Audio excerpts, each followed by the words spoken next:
In this video, as we learn more of the vocabulary for improvising, I'd like to try to inspire you to get more involved with your major scales and your harmonic minor scales. Tonic, triad, arpeggios for both major and minor. This is just basic, essential stuff, but it's so important. And all of the great musicians have these things completely as part of their vocabulary. So it's really important that we get these down. You don't have to have them all down in a year. You don't have to have them all down in a month.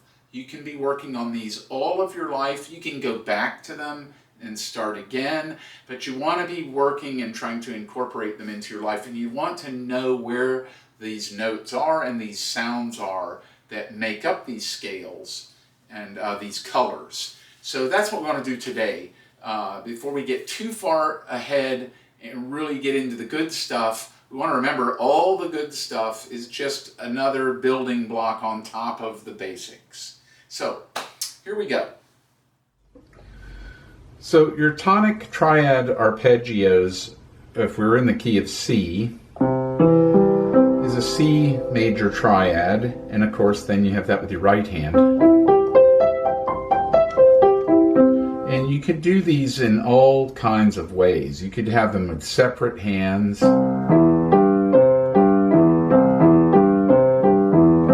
But you're getting technique just doing that. You're getting dexterity. So you never want to look at the fact that, oh my gosh, I can't do this. This is so hard. I can't even play them like one octave. Don't say that.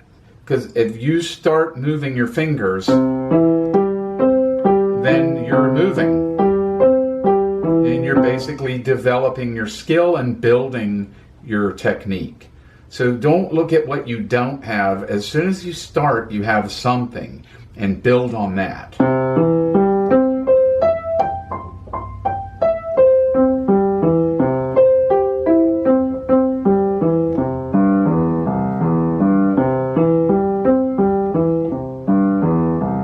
And you can just do things like that. You can play them that way. You know, you can get them in the other keys. Now, you know, I have a complete PDF with all the fingering for the tonic, triads, all the fingering for the major and minor scales for more than one octave. So you can get that free from my website. I can't fit all that into the description on the video, but you can get that free, and you can also find these anywhere online. So that's not a big deal. It's free anywhere. But I urge you to get that and get those fingering, because that's something you can get anywhere, but you want to get busy playing these scales and doing them. So with our harmonic minor, you know, relative to C,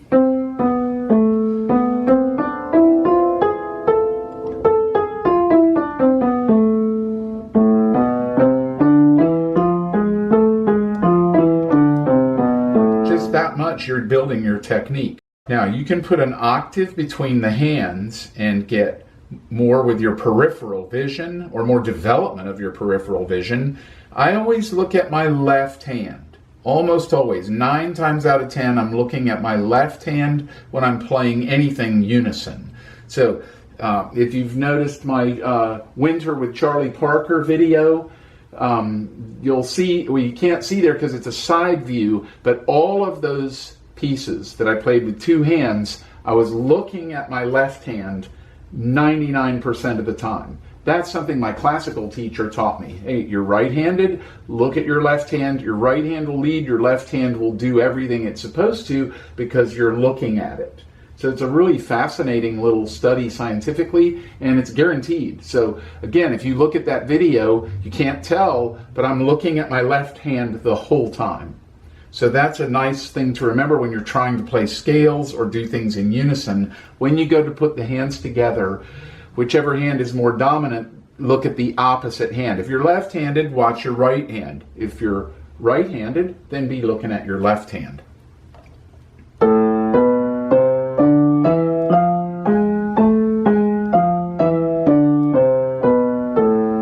Now later on, this is going to be the Spanish Phrygian mode. So that would be the third mode, 1, 2, 3. The third mode is Phrygian. But with that sharp 3, that becomes what lots of people call Spanish Phrygian. Now this is basic theory, but it's really wonderful. So you can be playing an E chord and an F chord and a G chord. These are all 3 major triads. And you can play the Spanish scale.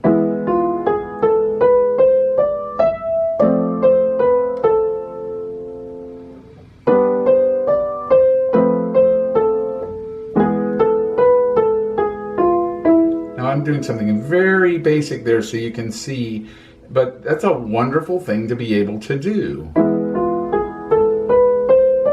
And all of that is because of my major scale fingering. So I'm going C scale fingering, 1, 2, 3, 1, 2, 3, 4, 5, but I'm starting on E. 1, 2, 3, thumb under, 1, 2, 3, 4, 5.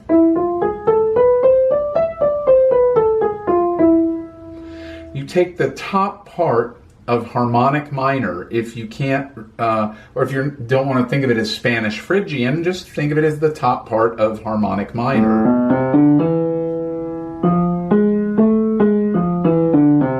And you can just take the A, so let's take a D harmonic minor.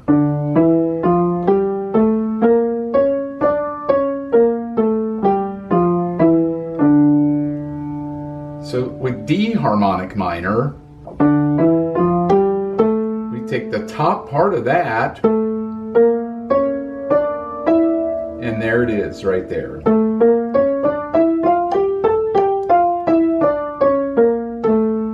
And in this case,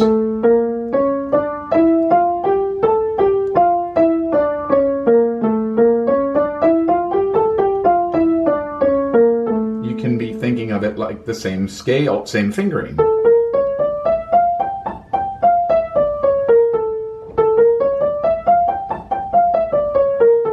A lot of times my hands will change the fingering in the middle. I'm very comfortable with all of my scales and all of the different fingerings, so I'm playing all around the piano all the time.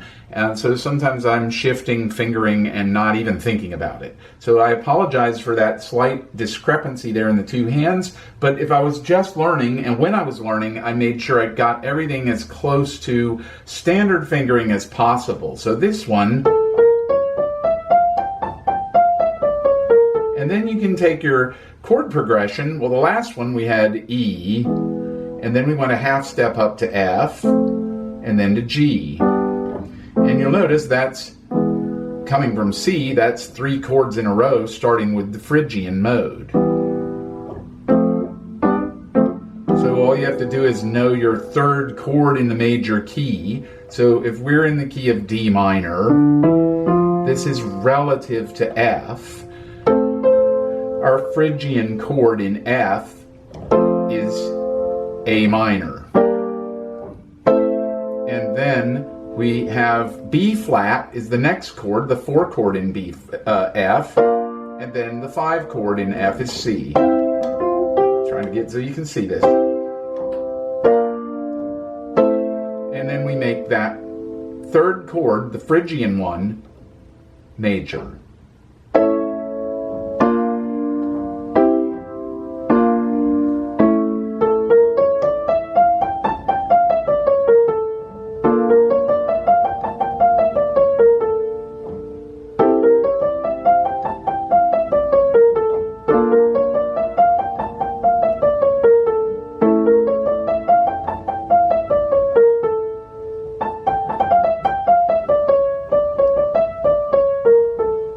And it does sound like other cultural sounds as well. It's not just Spanish Phrygian, there's some hints of other things there. Well, that's the beauty of music. It's the universal language. That's why everybody loves music, is because it's all from God, no matter where it originates. So you may not like a particular type of music. You may need to get exposed to more music to like it. But it's all music is using all the same things. So many times it's the rhythm that makes something a particular culture's music. because the scales are the scales are the scales. The A triad in this country is the same as an A triad in any other country on the planet. But what rhythm will we put with those scales? That's when it starts to become, quote unquote, indigenous to or culturally relevant to a particular area. So all of the different places on the planet have their own rhythms and their own approach, their own way of putting together the chords. But if you're going to learn how to improvise, then you basically need to know all of the material that's there, and it really doesn't matter what song you're playing. At a certain point, it matters that you have command over music. And that would imply scales and triads in all kinds of settings. So this will help you get there, and this is a great way to go. So if you take what I just did in A minor and D minor, and you just go around the circle slowly and write down everything you're doing. So what did we do? We went fourths. We went from A, then we went to D minor, and we found the relative major, and we found the chords in there starting at the Phrygian chord, 1, 2, 3. And then we sharped the third. In classical music, that's called a chromatic third relation. So you can find that in European classical music, and when you suddenly have an E triad or a G sharp in the key of C, it's called a chromatic third relation. So that's also a way to get the harmonic minor developed, is by raising the 7th degree of the scale. So pure minor is right there. If we sharp 7, 1, 2, 3, 4, 5, 6, 7, then we have harmonic minor. It's easy then to figure out the harmonic minors in all of the keys, and then you want to at least get your tonic triad arpeggios for your majors and your minors, because this will give you a great understanding of the basic language of music, and it will help you want to develop more technique. The more I discovered in sound as I was playing through these things, the more technique I wanted and the more ability to maneuver around the piano I wanted. And that will happen for you as well. So let's look again real quick here at D minor. We could go to G minor, and G is the relative minor to B flat. And then we can go up 3 chords in the key.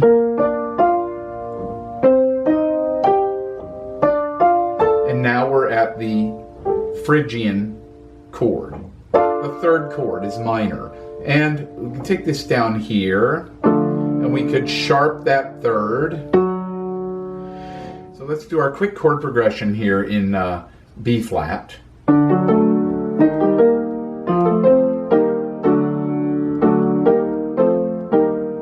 Now you have this harmonic minor. And notice the fingering is the same. It's really nice. C scale fingering. 1, 2, 3, 1, 2, 3, 4, 5. And then if we're going to play a D chord, we can start on the 5th. 1, 2, 3, 1, 2, 3, 4, 5. If I know my major scale fingering and I have that down really comfortably, then it's not that hard to play this scale.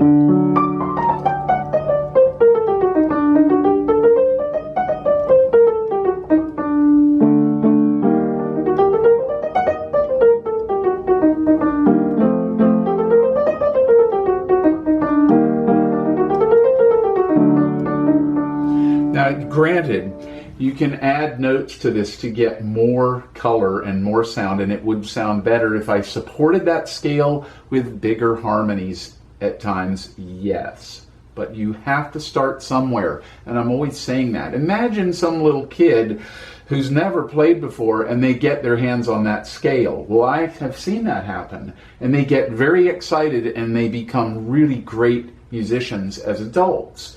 So you have to start somewhere. Don't be intimidated by the fact that you don't know everything at the first try, and don't be intimidated by the fact that this is very simple and seems simple and you can't do it. A few minutes with this video and you'll have more than you had when you started.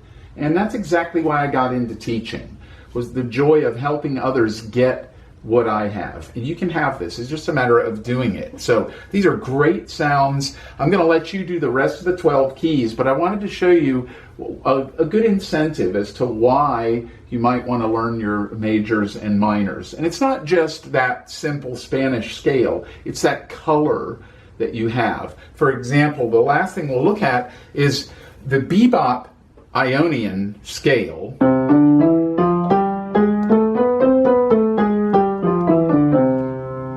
Really just the harmonic minor scale with an extra note.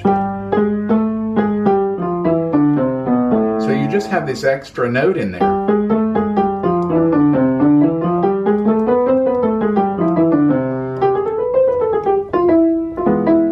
So what if you did that with your Spanish Phrygian?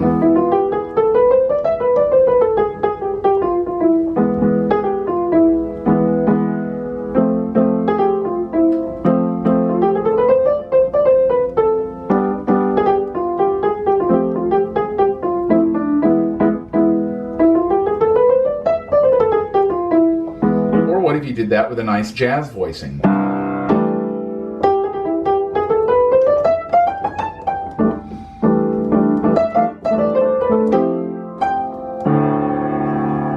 So you can see that there is a lot to be gained from doing these basic scales. And that was just one key. This is the kind of thing I encourage you to do. Take things into the 12 keys. It's really fun. And if you can't play a song after 3 months, but you can play these things in all 12 keys, you've got more music than most people get in a lifetime. Most people study piano, and then they become adults, and they have the songs they played as kids, the songs they learned as kids, and that's all they have. And if they can't remember them, they have to take piano lessons again. I can't tell you how many adult students I've had come in and say, I can't remember anything from my piano lessons.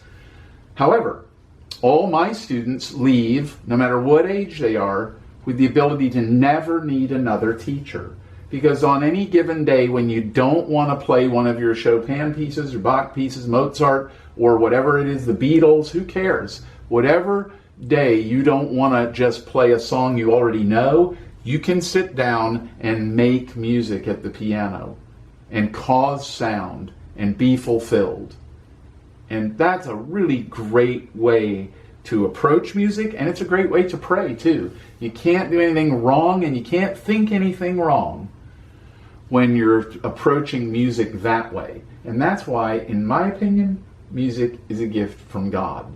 Because anything that you can invest yourself in and you can't do it wrong or offend God, that's win-win. See you next time.